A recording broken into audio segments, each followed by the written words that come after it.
Please stand for the Pledge of Allegiance.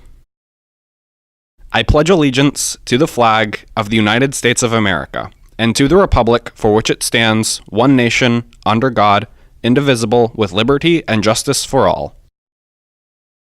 Please remain quiet for the minute of silence.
Good morning, Chantilly. I'm Colton Anderson. And I'm Josh Bowers. Today is Thursday, February 7th, 2019. And here are your morning announcements.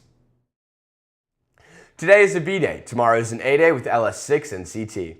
Gymnastics Region 60 is tonight at 5.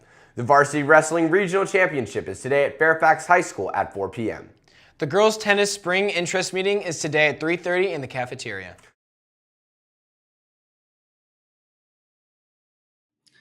Hey, I'm James Stack. I teach 9th and 10th grade English, and today I'm going to be talking about a character strength of mine, which is love.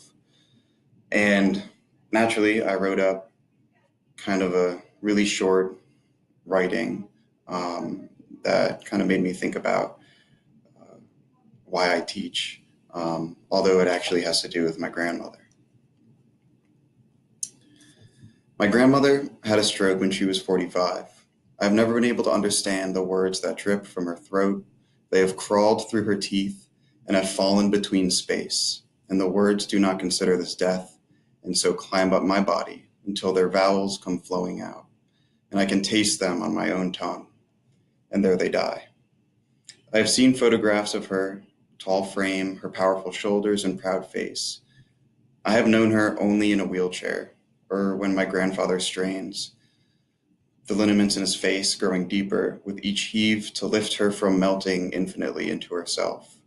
I do not know exactly what I've learned from this, but it feels like the entire concept of grandmother lives within her blue eyes, the crooked undulating fingers of her right hand, and the strength of her body that always seemed unnatural. And I realize now that the only grandmothers I had were already so close to death or already died that I have never understood the vastness of their lives. That despite our ever-present momentum towards uncertainty, we still have the capacity to spend our days lifting someone from a wheelchair, to watch the news together, to eat meals together, to hold hands, and to become hunched, worn, and depleted just to exist for another day for someone other than ourselves. As we are all weary of what is uncertain, I grew up weary of my grandmother. I did not fully understand her, and I never will. I do not want to pretend that I am a good grandson because I'm not. I hardly ever call. And I regret that, and perhaps one day I will have grandchildren who do not call me. What I do understand from the relationship of my grandparents is the beauty and necessity of giving oneself to a cause that is derived from love. Thanks for listening, and I just wanted to share that because I think that it's so important to give ourselves to a cause that is outside of ourselves. Thanks. Well, that's all we have for you today, Chantilly. This has been Colton Anderson. And Josh Bowers, reminding you to stay positive and have a great day. And we'll see you tomorrow.